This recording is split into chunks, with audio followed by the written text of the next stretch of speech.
صبح بدا من طلعته. جس سال میرے حضور تشریف لائے تو اس سال سبزہ اتنا زیادہ پیدا ہوا، بارشیں اتنی ہوئیں کہ جانور اتنے فربا اور موٹے ہو گئے کہ لگتا تھا چربی سے پھٹ نہ جائیں. جو بھی تجارتی قافلے گئے ہوئے تھے خاصا نفع لے کے آئے. چشموں کا پانی بڑھ گیا. اس سال درختوں پر پھل زیادہ آیا. عرب اتنے اکھڑ اور ظالم تھے، بیٹیوں کو زندہ درگور کر دیتے تھے. جس سال میرے حضور کی ولادت ہوئی کسی گھر بیٹی پیدا نہیں ہوئی، اللہ نے بیٹے ہی عطا کر دیے.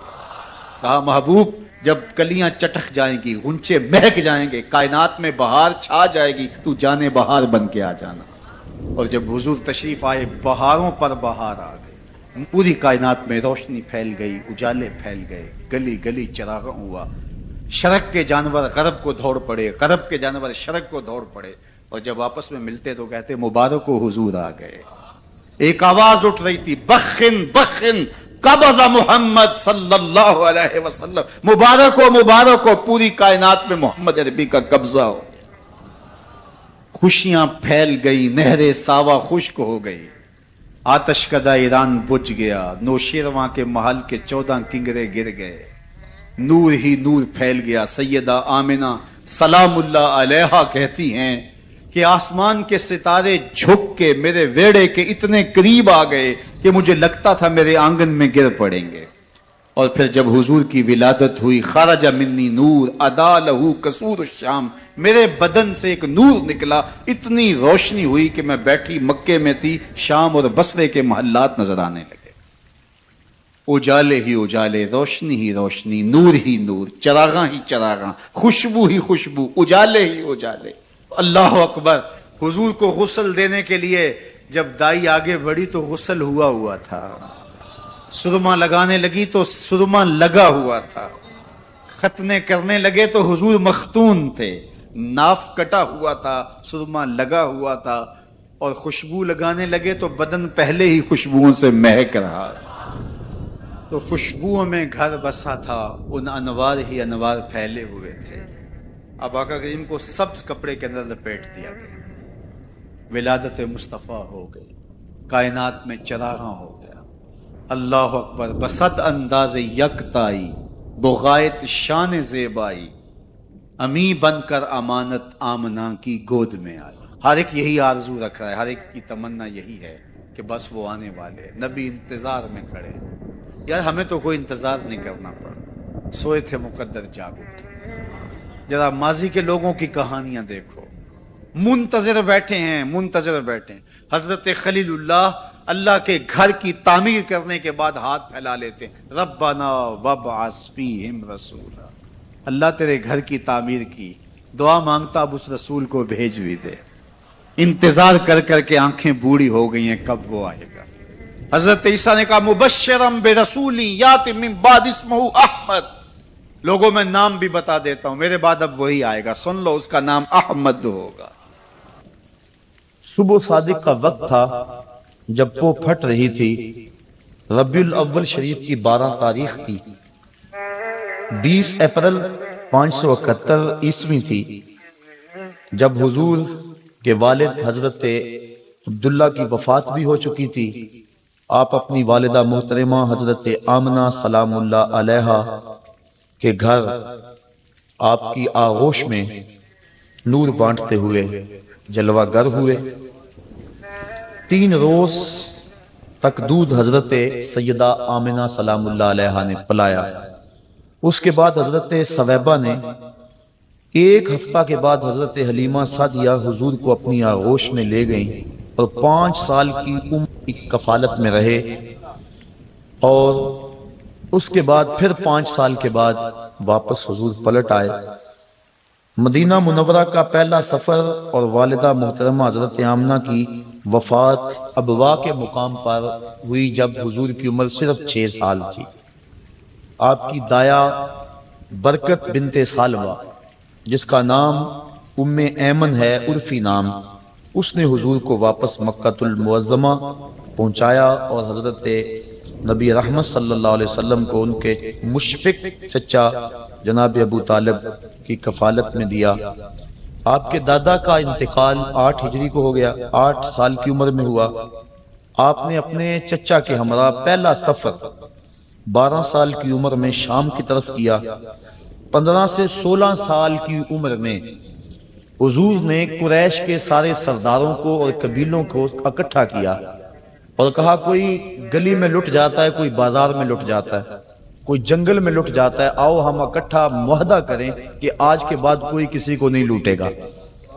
تو حضور نے وہ تاریخی معاہدہ کروایا جس کا نام کتب تواریخ میں حلف الفضول کے نام سے ہے۔ وہ حلف دیا تھا فضل نامی مختلف لوگوں نے، تو اس میں یہ ایک سیاسی اور ایک فلاحی معاہدہ تھا، ایک رفاعی کام تھا جو 15 سال کی عمر میں حضور نے کیا۔ حضرت خدیجۃ الکبریٰ سے حضور کا نکاح 25 سال کی عمر میں ہوا۔ اہل مکہ نے حضور کو 30 سال کی عمر میں صادق اور امین کا خطاب دیا۔ اہل مکہ کی طرف سے یہ خطاب ملنے کے بعد 33 سال کی عمر میں حضور علیہ السلام پر غیبی اسرار و رموز کھلنے شروع ہوئے، ان کا ظہور ہونے لگا اور ایسی خوابیں آنے لگیں۔ حجر اسود کو کعبہ کی تعمیر کے لیے جب باہر نکالا تو آپ جانتے ہیں کہ اختلاف بن گیا، ہر ایک کی خواہش تھی کہ حجر اسود کعبۃ اللہ میں اٹھا کے نصب کروں، لیکن ایک کوئی بندہ کسی دوسرے کو برداشت بھی نہیں کرتا تھا، تو قبائل آپس میں لڑ پڑتے، لڑائی ہوتی، حالت ایسی ہوتی کہ خون ریزی ہوتی حرم میں۔ تو حضور نے فیصلہ کیا اور چادر میں ڈال کر حجر اسود کو کہا سارے سردار کو نے پکڑ لو اور میں اٹھا کے رکھ دیتا ہوں تاکہ سعادت سے کوئی بھی محروم نہ رہے۔ یہ اس وقت ہوا جب حضور علیہ السلام کی عمر 35 سال تھی۔ 37 سال کی عمر میں حضور نے غار حرا میں خلوتیں اختیار کرنے شروع کر دی، دنیا سے کٹ کر مالک سے رابطہ جوڑا، اور پھر ربیع الاول کے مہینے میں ہی جب حضور کی عمر 40 سال ہوئی تو اللہ کے حبیب صلی اللہ علیہ وسلم حضرت جبریل امین آئے اور نبوت کے اعلان و اظہار کا کہا، اور آقا کریم صلی اللہ علیہ وسلم نے آ کے سب سے پہلے اپنی زوجہ محترمہ حضرت خدیجۃ الکبریٰ کو بتلایا اور کہا یا خدیجہ زملونی، مجھے چادر دو، مجھے سردی محسوس ہو رہی ہے، تو مجھے اپنی جان کا خطرہ ہے۔ اس طرح کے الفاظ حضور نے کہے تو وہ غم گسار بیوی انہوں نے حضور سے کہا کہ آپ غریبوں کے کام آتے ہیں، دکھیوں کے کام آتے ہیں اور آپ کو کوئی پریشانی نہیں ہو سکتی۔ انہوں نے حضور کی ڈھارس بندھائی اور پھر آغاز نزول قرآن ہوا۔ نماز فجر اور عصر کی 2 رکعتیں نبوت کے پہلے سال ہی حضور کے اوپر فرض ہو گئی اور حضور پڑھتے تھے۔ آغاز نزول قرآن مجید یہ رمضان المبارک میں ہوا اور یہ بھی نبوت کا پہلا سال ہی تھا، جمعرات کا دن تھا۔ پھر حضور دعوت تبلیغ اور دعوت اسلام دار ارقم میں دینے لگے، مسلمانوں کی تعداد بڑی تھوڑی تھی، اور پھر حضرت نبی اکرم صلی اللہ علیہ وسلم کی عمر جب 43 سال ہوئی تو اس وقت 40 افراد نے اسلام قبول کر لیا۔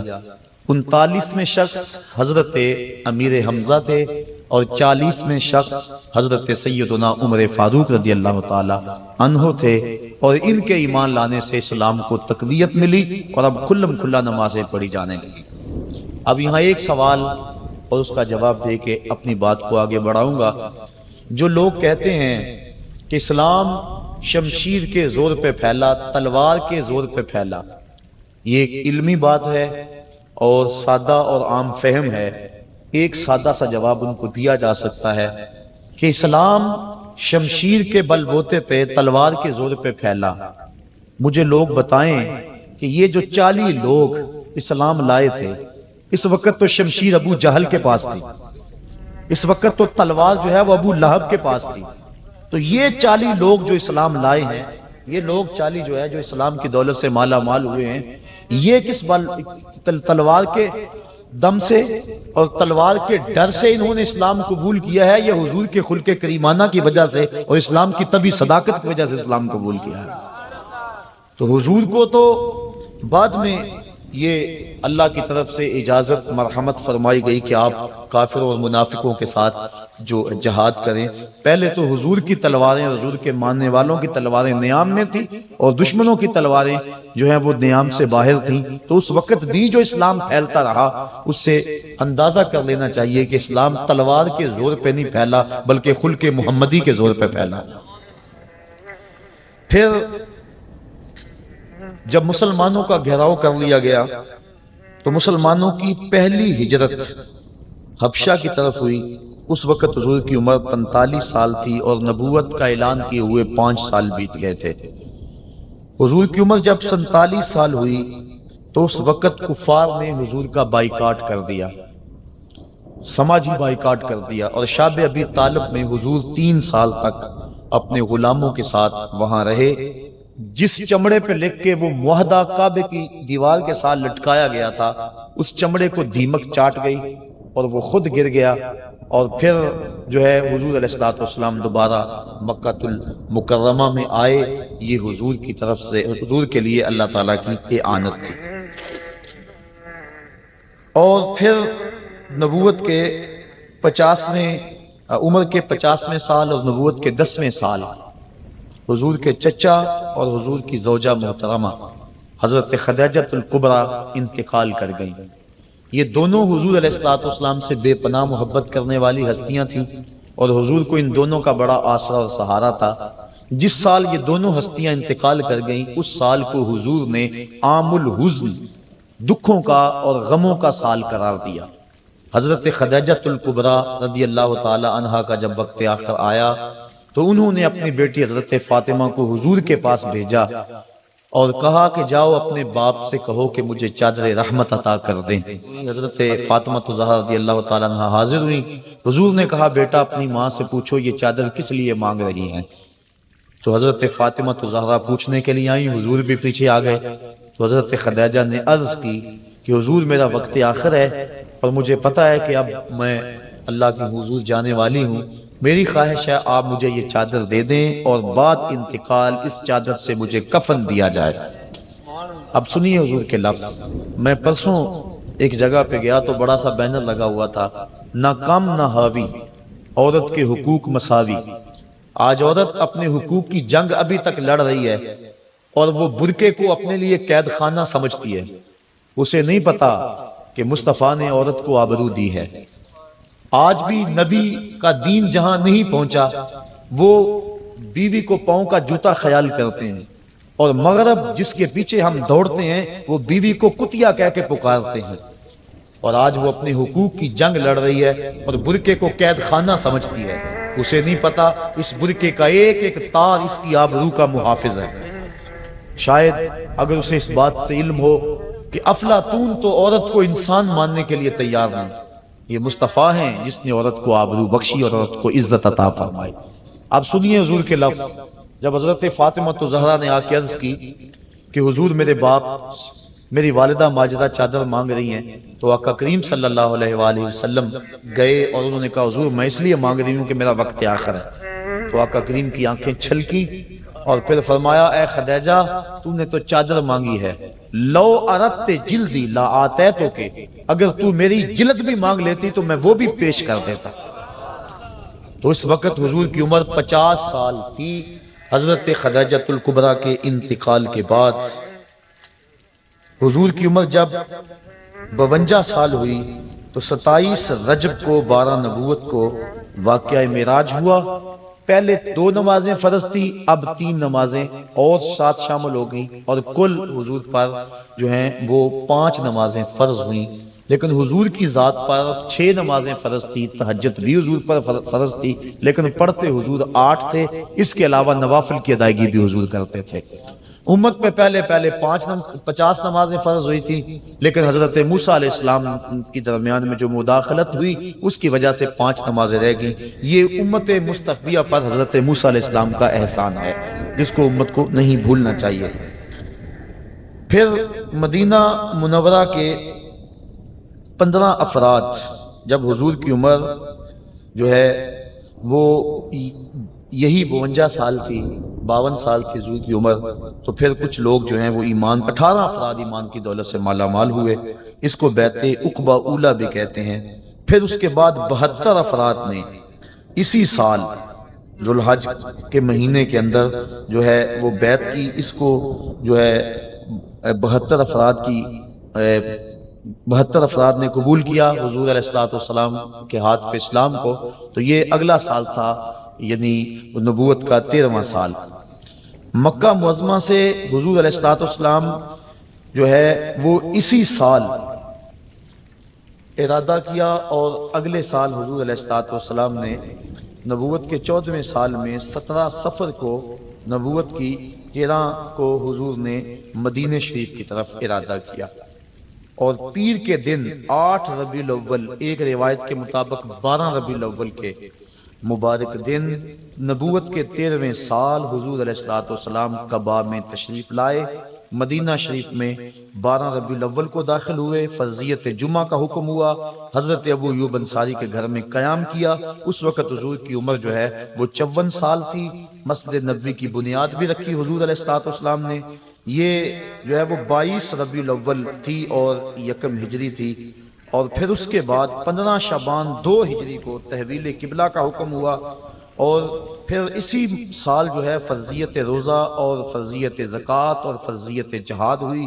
نماز عید الفطر کی ادائیگی 1 شوال 2000 کو پہلی مرتبہ ہوئی۔ معرکہ بدر حضور کے 55 سال کی عمر میں 17 رمضان کو ہوا۔ معرکہ احد حرمت شراب، اور یہ جو ہے وہ 56 سال کی عمر کے اندر جو ہے وہ حضور علیہ السلام کے اوپر لازم قرار دیا گیا۔ قاریوں کی شہادت، صحابہ کرام کو جو کچھ قبیلوں کے لوگ لے گئے تھے، یہ اس وقت حضور کی عمر 57 سال تھی۔ غزوہ خندق جب ہوا تو اس وقت حضور کی عمر 58 سال تھی، اور یہ 5 ہجری کا واقعہ ہے۔ اور حضور کی عمر اسی سال 58 سال کی عمر میں ہی زنا، قذف، لیان کے فوجداری قوانین کا نفاذ اور پردے کا حکم آیا۔ اور جب حضور کی عمر 59 سال تھی تو صلح حدیبیہ کا واقعہ ذی-قعد کے مہینے میں 6 ہجری کو ہوا۔ فتح قلعہ خیبر، دنیا کے مختلف بادشاہوں کے نام حضور نے دعوت اسلام کے جو خطوط ارسال کیے، یہ 7 ہجری کا واقعہ ہے، اور 1 محرم کا دن تھا۔ 20 رمضان المبارک 8 ہجری کو حضور نے مکے کو فتح کر لیا، اور جس شہر سے حضور تنہا گئے تھے، آج 10,000 کا لشکر لے کر حضور دوبارہ اس شہر میں داخل ہوئے۔ اسلامی حکومت کا قیام، حکام کا تقرر، فوجوں کی آراستگی، سیاسی انتظام اور غیر مسلم اقوام سے جو حضور نے سلوک کیا، اس وقت حضور کی عمر 60 سال تھی، 8 ہجری تھی۔ صدقات، زکوٰۃ کے اوپر حاصل کرنے والوں کا حضور نے تقرر کیا، یہ 9 ہجری کی بات ہے، جب کہ عمر 61 سال تھی۔ واقعہ تبوک بھی جو ہے وہ 9 ہجری کو ہوا۔ اسی سال حضرت ابو بکر صدیق رضی اللہ تعالی عنہ کو امیر حج بنا کر حضور نے حج کی ادائیگی کے لیے روانہ کیا، اور مختلف ممالک، یمن، بحرین، عمان، یمامہ اور بہت سارے ملکوں تک اسلام کے اثرات پہنچے۔ پھر 10 ہجری کو حجۃ الوداع کا خطبہ حضور نے امت کو دیا۔ یہ امت کو اجتماعی طور پہ حضور کا آخری خطاب تھا۔ وصال سے اور اس کے بعد 61 دن کے بعد حضور کا انتقال ہو گیا۔ حجۃ الوداع کا امت سے یہ آخری خطاب تھا، اور وصال سے 5 روز قبل مسجد نبوی میں امت محمدیہ سے رسول کریم صلی اللہ علیہ وسلم نے جو ہے وہ مسجد میں ایک جو ہے وہ اجتماع سے گفتگو ارشاد فرمائی۔ اور پھر جب حضور کی عمر 63 سال ہوئی تو پیر کا دن تھا، چاشت کا وقت تھا، اور ربیع الاول کی تاریخ میں اختلاف ہے، 7 جون کی تھی، اور اللہ کے حبیب صلی اللہ علیہ وسلم اس دنیا سے اپنا مقصد پورا کر کے واپس اللہ کے ہاں چلے گئے۔ 32 گھنٹے تک حضور کا جسد اطہر لوگوں کی زیارت کے لیے موجود رہا، اور 32 گھنٹے کے بعد 12-13 ربیع الاول کی درمیانی شب، منگل اور بدھ کی درمیانی شب 11 ہجری کو اللہ کے حبیب صلی اللہ علیہ وسلم کی تدفین ہوئی، اور آج تک گنبد خضرا پہ درود و سلام کی بارش بھی ہو رہی ہے، اللہ کی رحمتیں بھی نازل ہو رہی ہیں۔ یہ تو نبی سے کیا گیا پیار رائے گا نہیں جاتا۔ تو حضور کی ولادت پر جن لوگوں نے خوشی کی، اللہ نے ان کو نوازا۔ جو خوشی کرتے ہیں ان کو اللہ نوازے گا، جو خوشی کریں گے اللہ ان کو بھی نوازے گا، کیونکہ اس کا قانون جو ہے وہ تمام کے لیے یکساں ہوتا ہے۔ جو ماضی میں، حال میں اور استقبال میں ایک جیسا اس کا قوانین، اس کے قانون ہوتے ہیں۔ بات سمجھ آ رہی ہے؟ لطف بھی آ رہا ہے؟ کیوں نہ آئے، بات نبی کی ہو رہی ہے، بات نور کی ہو رہی ہے، اور لمحے بھی نور کے ہیں، چھم چھم برسات برس رہی ہے، انوار اتر رہے ہیں، وہ گھڑیاں آنے والی ہیں جب میں اور آپ کھڑے ہوں گے اور کیا پڑھیں گے؟ جس سہانی گھڑی چمکا طیبہ کا چاند، اس دل افروز ساعت پہ لاکھوں سلام۔ ان بچوں پہ جب پھول برس رہے تھے کیسا منظر تھا؟ بڑا پیارا منظر تھا نا، رحمت اترتی محسوس ہوتی تھی نا۔ ان بچوں پہ پھول جب برس رہے تھے، اور وہ لمحے کیسے ہوں گے جب عرش سے، عرش کے رب نے فرش پر آمنہ کے گھر میں سویرا کر دیا۔ فرماتی ہیں ستارے جھک کے میرے گھر کے قریب آ گئے، اللہ اکبر۔ اور پھر کیا ہوا کہ جوان جوان عورتیں میرے گھر میں داخل ہوئی، جیسے عبد المناف کی بیٹیاں ہوں، اور میں گھبرائی۔ انہوں نے کہا گھبرانے کی بات نہیں ہے، میرا نام حوا ہے، یہ حضرت آسیہ ہے، یہ حضرت مریم ہے، تیرے بیٹے کی ولادت کے موقع پہ تمہیں مبارک دینے آئی ہیں۔ کہتی ہیں پھر اس کے بعد ایک دودھ جیسا سفید اور برف جیسا ٹھنڈا مشروب مجھے پلایا گیا۔ پھر اس کے بعد مجھے پتا نہیں کیا ہوا، جب میری آنکھ کھلی تو میری گود میں ایک بچہ مسکرا رہا تھا، اس کے چہرے سے نور کی لاٹیں نکل رہی تھی، ایسا میں نے دیکھا ہی نہیں تھا کبھی۔ سخن شاعری شہر یار اپنی جگہ، نعت کہنے کو احمد رضا چاہیے، سا جمال۔ حضرت آمنہ فرماتی ہیں جب میں نے دیکھا تو میری گود میں ایک خوبصورت بچہ تھا، اس کا چہرہ چمک رہا تھا، اذا سرّ استنار وجہہ، حضور علیہ السلام جب مسکراتے تھے چہرے کی لکیروں سے نور نکلتا تھا۔ پھر کیا ہوا؟ پیدا ہوتے ہی اس بچے نے اپنے دونوں ہاتھ زمین پہ رکھ دیے اور سارا آسمان کی طرف اٹھایا، اللہ اکبر، اور پھر مٹی کی مٹھی ہاتھ میں بھری۔ ایک دن کا بچہ ہے لوگوں، ایک دن کا بچہ ہے نہیں، بات کچھ اور ہے۔ یہ ولادت ہو رہی ہے، خلقت کو بڑی پہلے کی ہو چکی ہے۔ آتے ہی مٹھی خاک کی بھری، دیکھا آسمان کی طرف۔ علماء کہتے ہیں مٹھی اس لیے بھری، لوگوں کو بتایا دیکھو لوگوں یہ زمین ہے، آج کے بعد اس پہ محمد کا قبضہ ہے، اللہ۔ اور آواز اٹھ رہی تھی ساتھ، بخن بخن قبض محمد علی جمیع الارض، مبارک ہو مبارک ہو، ہر زمین پہ مصطفیٰ کا قبضہ ہو گیا۔ مشرق والے جانور پرندے مغرب کو دوڑ پڑے، اور مغرب والے مشرق کو دوڑ پڑے، اور ایک دوسرے کو جب ملتے ہیں تو مبارک دیتے ہیں اور کہتے ہیں مبارک ہو مصطفیٰ آ گئے۔ یار پرندے دوڑیں اور مبارکیں دیں تو ہم نہ دیں، ہم نہ جھومیں، ہم نہ اظہار محبت کریں، اللہ اکبر۔ شرق کے پرندے غرب کو دوڑ پڑے اور غرب کے پرندے شرق کو دوڑ پڑے، اور آپس میں ملتے ہیں اور کہتے ہیں مبارک ہو مبارک ہو، وہ آ گیا جس کے آنے کا انتظار تھا، وہ جس کے ذکر پر داؤد نے نغمہ سرائی کی، وہ جس کے نام پر شاہ سلیمان نے گدائی کی، دل یحییٰ میں رہ گئے ارماں جس کی زیارت کے، لب عیسیٰ پہ آئے باز جس کی شان رحمت کے، جو بن کے روشنی پھر دیدہ یعقوب میں آیا، جسے یوسف نے اپنے حسن کی نئے رنگ میں پایا، ندانم ماں گلے خنداں چے رنگو بو دارت، کہ مرغے ہر چمن آرزوئے او دارت، اللہ اکبر۔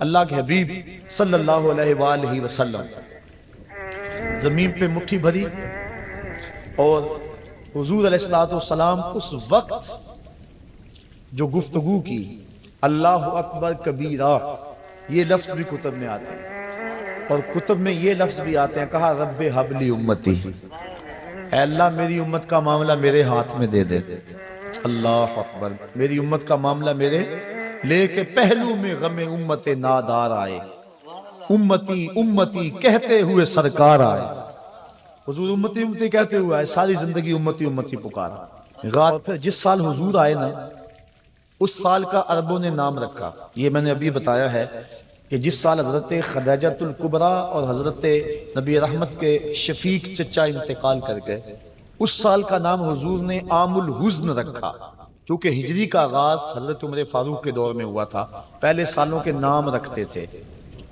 اب جس سال حضور پیدا ہوئے اس کا ایک نام ہے عام الفیل، لیکن اس کا ایک اور نام رکھا عربوں نے، کیا نام رکھا؟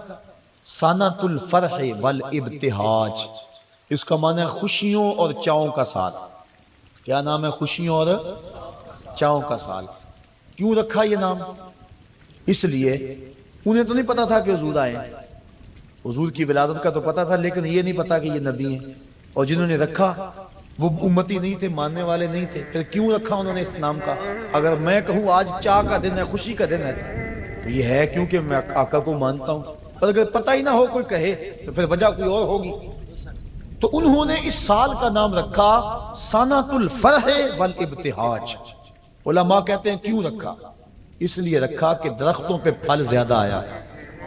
جس سال حضور پیدا ہوئے چشموں کا پانی بڑھ گیا، چراگاہیں سرسبز ہو گئی، جانوروں کا دودھ بڑھ گیا۔ عرب کے لوگ بیٹیوں کو قتل کرتے تھے، لیکن جس سال حضور کی ولادت ہوئی ہر گھر میں بیٹا پیدا ہوا۔ آج بھی جس شخص کے ہاں اولاد نرینہ نہ ہوتی ہو، علماء کہتے ہیں خلوص نیت سے کہے اے اللہ مجھے ایک بیٹا دے دے، میں تیرے رسول کا میلاد کرواؤں گا، اللہ بیٹا ہی عطا فرمائے گا، نیت اس کی خالص ہو۔ اللہ اکبر۔ تو ہر گھر میں بیٹے پیدا ہوئے، جہاں بھی پیدائش ہوئی بیٹے ہی پیدا ہوئے۔ تو اس سال ہر گھر میں خوشی تھی، غم قریب نہیں آیا، اس لیے نام رکھا سنۃ الفرح والابتہاج۔ یہ خوشیوں اور چاؤں کا سال ہے۔ ناگہاں ساکن ہواؤں پہ روانی آ گئی، ناگہاں ساکن ہواؤں پہ روانی آ گئی، اور چمن کے پتے پتے پر جوانی آ گئی۔ آج زانوئے ازل نے صبح پہ انگڑائی لی، اور مسکرا کر ایک کرن نے ہاتھ میں شہنائی لی۔ مخزن اسرار قدرت کے امی پیدا ہوئے، غل ہوا دنیا میں ختم المرسلی پیدا ہوئے۔ محمد مصطفیٰ آئے، بہاروں پر بہار آئی، زمین کو چومنے جنت کی خوشبو بار بار آئی۔ گلی گلی روشن ہو گئے، ہر گھر میں اجالا ہو گیا۔ وہ کہانی لمبی ہے اگر میں چھیڑ دوں کہ حضرت علیمہ سعدیہ کیسے آئی، اور پھر حضور نے وہ سبز کپڑا کیسے ہٹایا، اور نور کی لاٹ آسمان تک کیسے گئی، اور پھر لال کو پکڑ کے گود سے کیسے لگایا، اور پھر حلیمہ کی بیٹی شیمہ حضور کو لوریاں کیا دیا کرتی تھی۔ وہ ایک لمبی کہانی ہو جائے گی، میں تیسری بات بھی عرض کرنی ہے۔ تو پہلا مقصد، پہلی چیز تخلیق مصطفیٰ، اور وہ کب ہوئی؟ جب وقت کا تعین اور تشخص نہیں تھا۔ دوسری ولادت مصطفیٰ، اور ولادت 12 ربیع الاول کی سہانی گھڑی، جب صبح صادق طلوع ہو رہی تھی، دن اور رات کے سنگم میں حضور پیدا ہوئے۔ کیونکہ رات کی خواہش تھی حضور میرے دامن میں آئیں، اور دن کی آرزو تھی کہ میرے دامن میں آئیں، اور اگر رات کو آ جاتے دن محروم رہتا، دن کو آتے رات محروم رہتی، تو حضور تو رحمت للعالمین ہے۔ اس لیے دن آ رہا تھا، رات جا رہی تھی، جہاں دونوں کا ملاپ ہو رہا تھا وہاں مصطفیٰ جلوہ گر ہو گئے۔ اللہ اکبر۔ 12 ربیع الاول کی سپانی گھڑی تھی، عام الفیل، واقعہ صاحب فیل کے 55 دن بعد حضور اس دنیا پہ جلوہ گر ہوئے۔ تو حضور کے آنے پر جو خوشی کرے، بلکہ نبی کے ساتھ جو بھی محبت کرے، اللہ اس محبت کو ضائع نہیں کرتا۔ علماء نے لکھا ہے جس دائی نے حضور کو دودھ پلایا، اللہ نے بعد میں اس کو ایمان دے دیا۔ اللہ اکبر۔ جس نے بھی جس نبی کے ساتھ کوئی محبت کا اظہار کیا، اس کو ضرور صلہ ملا۔ دیکھو ابو جہل، ابو لہب، اس نے گو مخالفت کی، لیکن چونکہ ولادت کے آنے کی خوشی اس کو ہوئی اور بھتیجا سمجھ کے خوشی کی، اللہ نے پھر بھی محروم۔ امام ابو شامہ کہتے ہیں جو بھتیجا سمجھ کے خوشی کرے خدا اسے محروم نہیں رکھتا، اور جو نبیوں کا سردار سمجھ کے خوشیاں منائے۔ سادی کا قلم تڑپا، وہ کہتے ہیں دوستاں را کجا کنی محروم، تو کے بعد دشمنہ نظر داری۔ جب تو دشمنوں کو اتنا دیتا ہے تو یاروں کو کتنا دے گا، پیاروں کو کتنا دے گا۔ ہندوستان میں صرف ایک صحابی ہوا ہے، اور اس کا نام ہے رتن۔ واقعہ اس طرح ہوا، رتن تاجر تھا اور تجارت کی غرض سے حجاز گیا، حجاز مقدس۔ وہاں جب پہنچا تو حرم کے قریب ایک گہری کھائی تھی، اس کے پار کچھ بچے لگے ہوئے تھے۔ ایک بچہ عمر میں چھوٹا ہونے کی وجہ سے کھائی کے اس سمت ہی انتظار میں تھا کہ میں کھائی کو کیسے عبور کروں۔ رتن نے یہ سوچا کہ بچہ چھوٹا ہے، گزرنے کی طاقت نہیں رکھتا، اس کو اٹھایا گود میں اور کھائی سے پار لگا دیا۔ اس بچے نے اپنے عربی لہجے میں کہا جزاک اللہ تعالی۔ ایسی مٹھاس تھی لفظوں میں کہ شہد میں بھی اتنی مٹھاس نہیں ہوتی۔ اللہ اکبر۔ رتن ساری زندگی ان لفظوں کو نہیں بھول سکا۔ اس نے جو جملے کہے تھے، اس نے جس لہجے میں بات کی تھی، خیر وقت گزر گیا، تجارت چھوڑ کے اپنے گھر بیٹھ گیا۔ ایک دن مکان کی چھت پہ لیٹا ہوا ہے رتن، اس نے کیا دیکھا کہ جو آسمان کا چاند ہے وہ دو ٹکڑے ہو گیا اور زمین پہ آ گیا۔ گھبرایا کہ شاید قیامت آ گئی۔ تھوڑی دیر کے بعد پھر کیا دیکھا، چاند دوبارہ جا کے اپنی جگہ پہ جڑ گیا۔ پریشان تھا، یہ کیا ہوا؟ یہ منظر اس نے ہندوستان میں دیکھا۔ کچھ عرصے کے بعد عرب سے کچھ تاجر جو یہاں عرب گئے ہوئے تھے واپس پلٹے، انہوں نے کہانی سنائی کہ مکے میں ایک چاند چڑھا ہے جس نے چاند کو قدموں میں بلایا ہے۔ انہوں نے ساری کہانی سنائی۔ رتن کے دل میں شوق پیدا ہوا، اس کی زیارت کر کے آؤں، اور وہ نبی ہے اس پر ایمان لاؤں۔ گھر سے ہندوستان میں صرف ایک صحابی ہوا ہے اور اس کا نام ہے رتن۔ واقعہ اس طرح ہوا، رتن تاجر تھا اور تجارت کی غرض سے حجاز گیا، حجاز مقدس۔ وہاں جب پہنچا تو حرم کے قریب ایک گہری کھائی تھی، اس کے پار کچھ بچے لگے ہوئے تھے۔ ایک بچہ عمر میں چھوٹا ہونے کی وجہ سے کھائی کے اس سمت ہی انتظار میں تھا کہ میں کھائی کو کیسے عبور کروں۔ رتن نے یہ سوچا کہ بچہ چھوٹا ہے، گزرنے کی طاقت نہیں رکھتا، اس کو اٹھایا گود میں اور کھائی سے پار لگا دیا۔ اس بچے نے اپنے عربی لہجے میں کہا جزاک اللہ تعالی۔ ایسی مٹھاس تھی لفظوں میں کہ شہد میں بھی اتنی مٹھاس نہیں ہوتی۔ اللہ اکبر۔ رتن ساری زندگی ان لفظوں کو نہیں بھول سکا۔ اس نے جو جملے کہے تھے، اس نے جس لہجے میں بات کی تھی، خیر وقت گزر گیا، تجارت چھوڑ کے اپنے گھر بیٹھ گیا۔ ایک دن مکان کی چھت پہ لیٹا ہوا ہے رتن، اس نے کیا دیکھا کہ جو آسمان کا چاند ہے وہ دو ٹکڑے ہو گیا اور زمین پہ آ گیا۔ گھبرایا کہ شاید قیامت آ گئی۔ تھوڑی دیر کے بعد پھر کیا دیکھا، چاند دوبارہ جا کے اپنی جگہ پہ جڑ گیا۔ پریشان تھا، یہ کیا ہوا؟ یہ منظر اس نے ہندوستان میں دیکھا۔ کچھ عرصے کے بعد عرب سے کچھ تاجر جو یہاں عرب گئے ہوئے تھے واپس پلٹے، انہوں نے کہانی سنائی کہ مکے میں ایک چاند چڑھا ہے جس نے چاند کو قدموں میں بلایا ہے۔ انہوں نے ساری کہانی سنائی۔ رتن کے دل میں شوق پیدا ہوا، اس کی زیارت کر کے آؤں، اور وہ نبی ہے اس پر ایمان لاؤں۔ گھر سے چلا، سفر کرتا کرتا پہنچا سین حرم میں۔ جب داخل ہوا، حضور صحابہ کے ساتھ سین حرم میں بیٹھے ہوئے تھے۔ یہ آگے ملنے کے لیے ہوا، آقا مسکرا پڑے اور فرمایا اراتن ہندیون، کیا تو رتن ہندی ہے؟ کالا نعم، عرض کی حضور ہاں میں رتن ہندی ہوں، لیکن آپ کو کس نے بتایا ہے؟ کہا جس رب نے مجھے نبی بنایا ہے۔ اب اگلی بات سنیے۔ اب رتن کہنا چاہ رہا تھا کہ میں ایمان لانا چاہتا ہوں۔ آقا کریم نے فرمایا قریب آجا، میں تیرے لیے بیٹھا ہوں۔ تجھے یاد نہیں بچپن میں ایک بچے کو تو نے کھائی سے پار لگایا تھا، وہ بچہ اب تیرے سامنے موجود ہے، اور تو نے مجھ کو اس کھائی سے پار لگایا تھا۔ آج میں کلمہ پڑھا کہ تجھے جہنم کی کھائی سے پار لگانا چاہتا ہوں۔ ایمان کی دولت سے مال ہوا۔ نبی سے جو پیار کیا گیا ہے کبھی رائے گا؟ حضور جب اپنے بال سنوارتے تھے نا تو حضور بالکل درمیان میں مانگ نکالتے۔ ذرا تصور کریں مدینے کے چاند کا۔ اللہ اکبر۔ بڑے خوبصورت ہوں گے، بڑے حسین ہوں گے، لیکن میرے حبیب کی پائے خاک جیسے بھی نہیں ہیں۔ اللہ اکبر۔ حضور علیہ السلام کے خاک پا جیسے بھی نہیں ہیں۔ بڑے بڑے حسین ہوں گے، بڑے بڑے جمیل ہوں گے، بڑے بڑے مہوش ہوں گے، بڑے بڑے زہرہ جمال ہوں گے، لیکن جو حسن اللہ نے اپنے حبیب کو دیا کسی کو نہیں دیا۔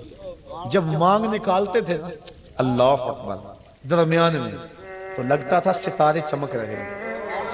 اللہ اکبر۔ کبھی آپ نے دیکھا صبح کو جب تڑکا ہوتا ہے تو اس وقت پو پھٹتی ہے، کالی رات کے اندھیرے میں افق سے جب پو پھٹتی ہے، اعلیٰ حضرت نقشہ کھینچا، کہا حضور یہ جو آپ مانگ نکالتے ہیں نا، ایسا لگ رہا ہے جس طرح لیلۃ القدر میں پو پھٹ رہی ہو۔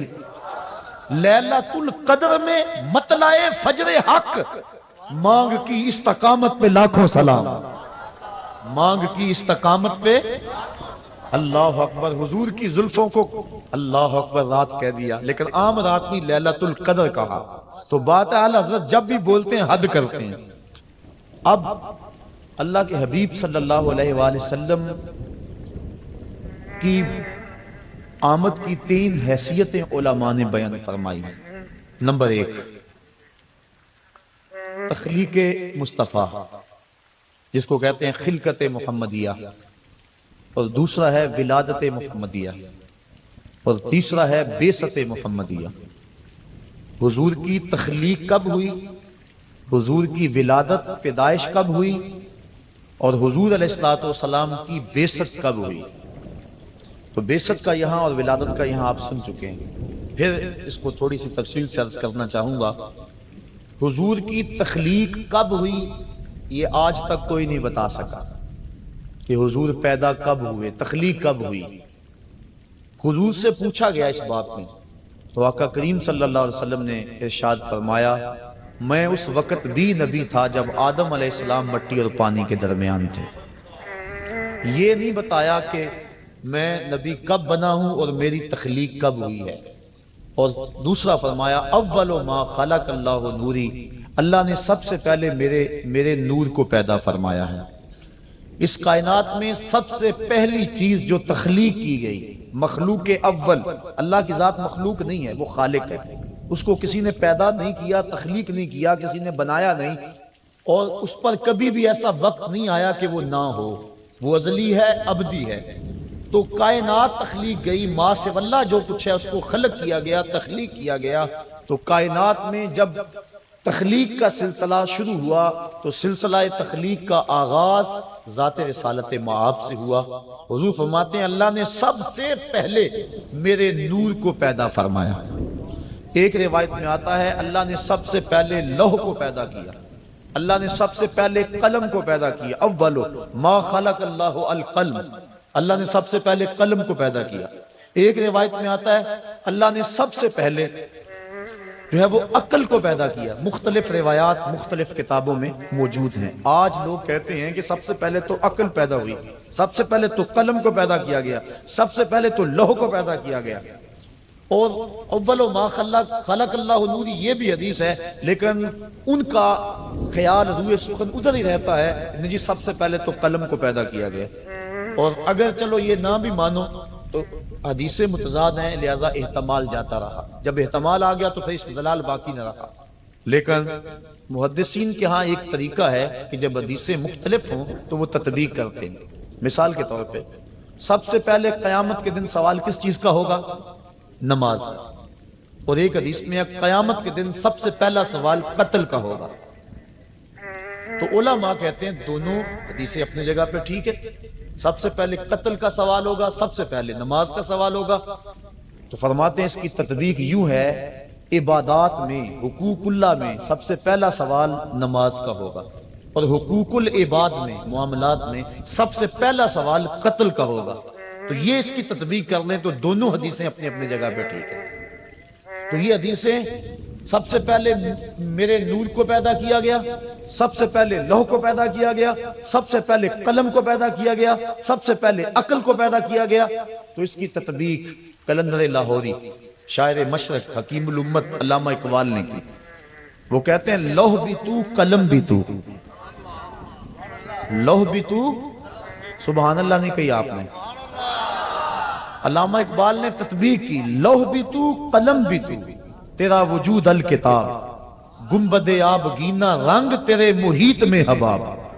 حضور لوح بھی تمہارا نام ہے، قلم بھی تمہارا ہی نام ہے۔ اس لیے اگر کہا گیا کہ لوح کو پیدا کیا گیا ہے، سب سے پہلے قلم کو پیدا کیا گیا ہے، تو یہ سارے نام حضور کے ہی ہیں۔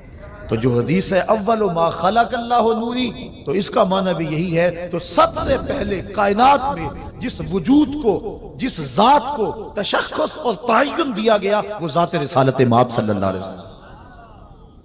تو کائنات کا پہلا تعین ذات رسالت مآب ہے۔